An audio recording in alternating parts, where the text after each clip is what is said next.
Hello children, welcome to Let's Learn Primary Basics. प्यारे बच्चों, आज इस वीडियो में हम कक्षा 3 की हिंदी की पाठ्य पुस्तक वीणा का पाठ 3 पढ़ेंगे, जिसका शीर्षक है कितने पैर। और इस पाठ में एक अध्यापिका जी हैं जो अपने बच्चों को पढ़ा रही हैं और उन्हें जीव विज्ञान का, जीव जंतुओं का ज्ञान दे रही हैं, और ख़ास तौर से किसके कितने पैर हैं और कौन कैसे चलता है, इस बारे में यहाँ पर चर्चा हो रही है। तो आइए हम भी इस चर्चा में शामिल होते हैं और पाठ को पढ़ते हैं। बच्चे जैसे ही अध्यापिका जी अंदर आती हैं कक्षा में तो सभी बोलते हैं सुप्रभात अध्यापिका जी।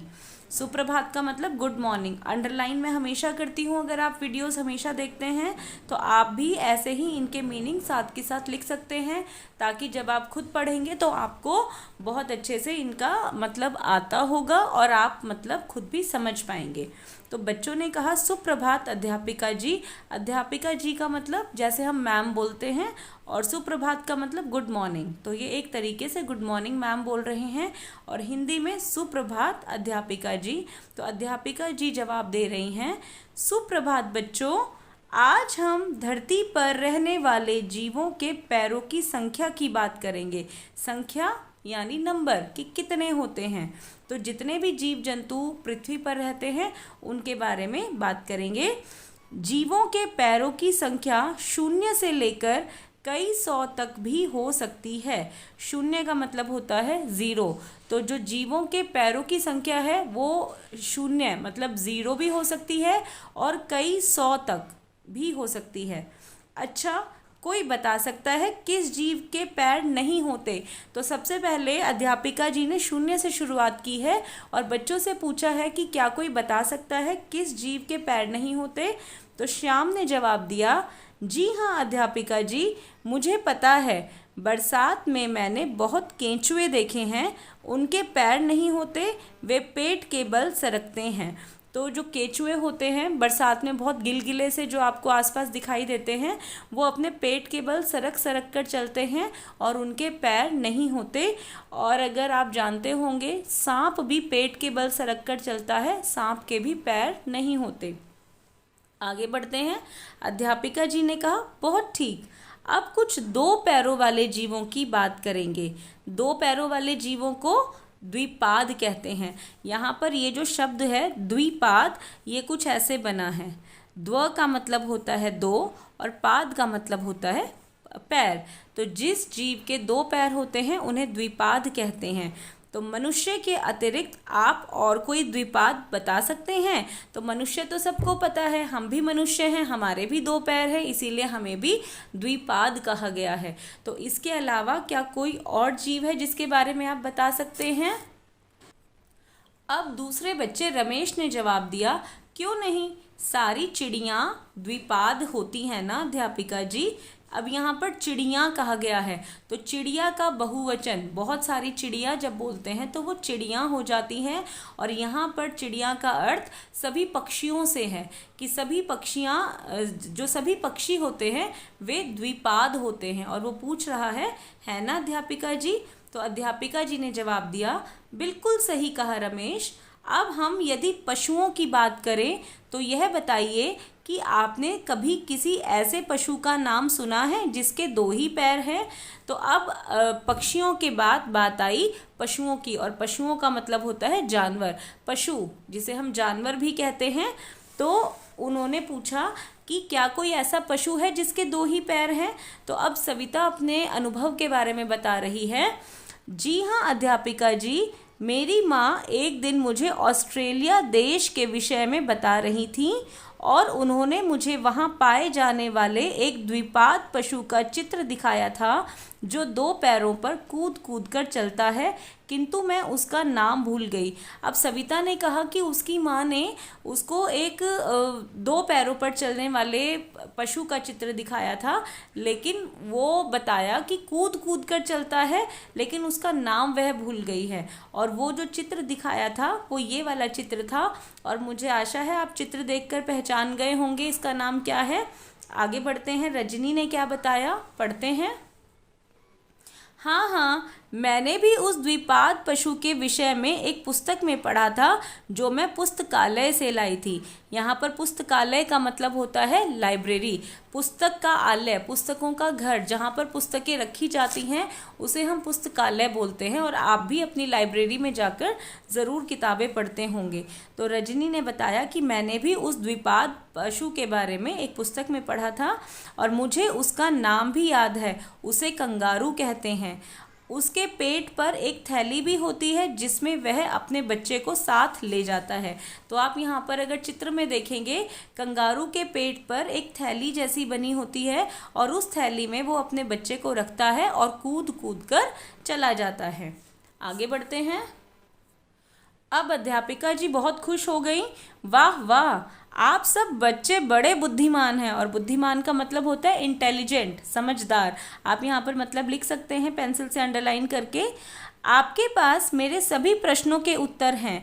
वह जब तेज़ी से चलता है तो 2 पैरों पर कूद कर चलता है। अब ये जो कंगारू है जब कूद कूद कर चलता है तो तेज़ी से चलता है और 2 पैरों पर ही कूदता है। अगर आप यहाँ पर देखेंगे, इन पीछे वाले 2 पैरों पर कूदकर वह चलता है।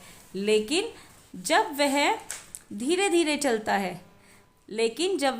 चलता है तो झुककर 4 पैरों पर चलने लगता है, इसलिए उसे चतुष्पाद भी कहते हैं। तो जब वो धीरे धीरे चलता है तो जैसे गाय और भैंस ये जानवर चलते हैं, वैसे ही वह झुककर अपने 4 पैरों पर चलता है, इसीलिए उसे चतुष्पाद। चतुष का मतलब होता है 4 और पाद का मतलब हमने पीछे पढ़ा था पैर। तो जिस जानवर के 4 पैर होते हैं उसे चतुष्पाद कहते हैं। तो जब कंगारू धीरे चलता है तो 4 पैरों पर चलता है, उस समय उसे चतुष्पाद भी कह सकते हैं। और कभी कभी आगे बढ़ने में वह अपनी पूंछ का भी उपयोग करता है। उपयोग का मतलब प्रयोग करना, यूज़ करना। तो जब वह आगे बढ़ने में अपनी पूंछ का भी प्रयोग करने लगता है तो 4 + 1 5 पैर हो गए उसके, तो इसीलिए उसे पंचपाद भी कहते हैं। पंच का मतलब होता है 5 और पाद का मतलब होता है पैर। तो 5 पैरों वाले पशु को हम पंचपाद कहते हैं। वैसे अधिकतर पशुओं के तो 4 पैर ही होते हैं। और जैसे कि आप अपने आसपास देखते हैं, गाय, भैंस, और समीर बोलता है कुत्ता, बिल्ली, घोड़ा। वीणा ने कहा बकरी, गधा, बंदर।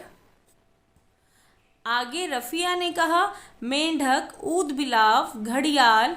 रमेश ने कहा शेर, चीता। विपिन ने कहा ज़ेब्रा, जिराफ। तो ये इतने सारे जानवरों के नाम बच्चों ने बताए। मुझे आशा है आपको भी ये सारे नाम पता होंगे, क्योंकि अब तो आप बड़े बच्चे बन गए हैं। तो अध्यापिका जी ने उन बच्चों का जवाब दिया, बहुत सही बच्चों, आप सबको तो बहुत सारे पशुओं के नाम आते हैं, लेकिन अब देखते हैं कि भिन्न भिन्न कीटों के पैरों के विषय में आपको कितना पता है। भिन्न भिन्न का मतलब होता है अलग अलग, और कीटों का मतलब होता है कीड़ों।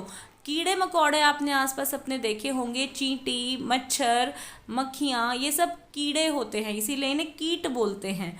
तो इनके पैरों के विषय में आपको कितना पता है, आइए जानते हैं।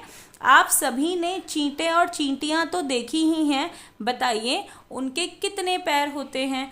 तो जो क्लास में एक लड़की थी मीना, वह बोलती है, अध्यापिका जी मुझे चींटों को देखने में बड़ा आनंद आता है। उनका चलना मैंने बहुत पास से देखा है और मैंने कई बार उनके पैर भी गिन लिए और पता चला कि उनके 6 पैर होते हैं। तो पीछे हमने चींटी कविता भी पढ़ी थी, तो वहाँ पर भी हमने देखा था चींटियों के 6 पैर होते हैं। और आप सब ने भी चींटी अपने आसपास घरों में देखी होगी। तो ऐसे ही मीना ने बताया कि मैंने पास से देखी है और मैंने उसके पैर भी गिने हैं। तो आप भी चींटी के पैर गिनकर देखिएगा। फिर अध्यापिका जी बोलती हैं, अरे वाह, अब आप स्वयं गिनकर आई हैं तो आपका उत्तर सही ही है। और स्वयं का मतलब होता है खुद, स्वयं। और ये जो बिंदी होती है इसकी आवाज़ म होती है, इस शब्द को पढ़ेंगे स्वयं, और इसीलिए स्वयं का मतलब होता है खुद। तो अगर आप खुद ही गिनकर आई हैं तो आपका उत्तर गलत तो हो ही नहीं सकता। आपको पता है कि चींटी के अतिरिक्त और भी कई कीटों के 6 पैर होते हैं।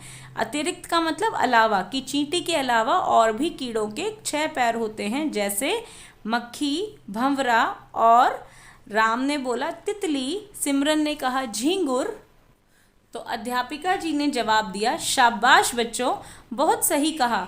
आप सब कीटों में इतनी रुचि रखते हैं, तो फिर आप में से कोई किसी ऐसे कीट का नाम बता सकता है जिसके 6 से अधिक पैर होते हैं।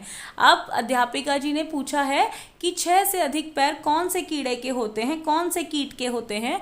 और रमेश ने हंसकर कहा, मकड़ी। और आपने आसपास जाले लगे होते हैं, कई बार घरों में भी लग जाते हैं, कई बार खाली जगह पे लग जाते हैं। तो जो मकड़ी होती है उसके 8 पैर होते हैं।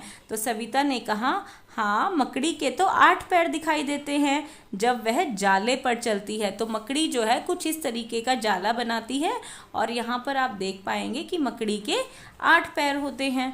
तो अध्यापिका जी ने जवाब दिया, बिल्कुल सही बताया। अब मैं आपको एक और ऐसे कीट के विषय में बताना चाहती हूँ जिसके 30 से लेकर 382 तक पैर हो सकते हैं। और ये वाली गिनती होती है हिंदी वाली गिनती। जैसे इंग्लिश में आप ऐसे 1 2 लिखते हैं, हिंदी में जो हम अंक लिखते हैं वो कुछ इस तरीके से लिखते हैं, जिसे हम आगे लिखना सीखेंगे तो आपको भी लिखना आ जाएगा।